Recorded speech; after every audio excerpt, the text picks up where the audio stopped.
মোৰ জীয়াই থাকিবলৈ বহুত মন মুখ্যমন্ত্ৰী মহোদয়। মোৰ যদি কিবা এটা হয় মা পত্নী আৰু ল'ৰা ছোৱালী দুটাক কোনে চাব? ঘৰৰ মাটি বাৰী গৰুকেইটাও চিকিৎসাৰ নামতে বেছি শেষ হ'ল।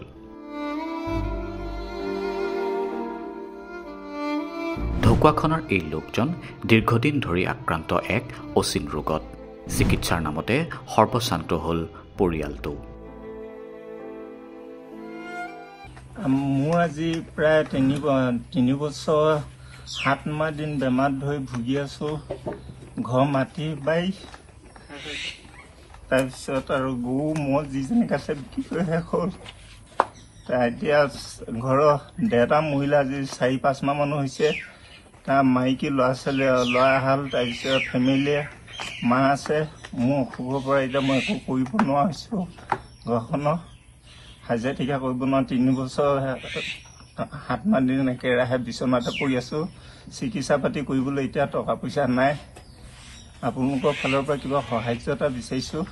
পাই যদি কিবা সহায় এটা কৰক মোক।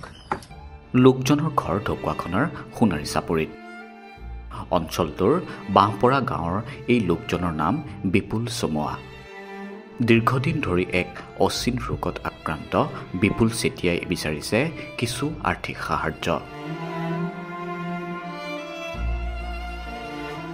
3 বছৰ 7 মাহ দিন একেৰাহে বিচনাতে পৰি আছোঁ।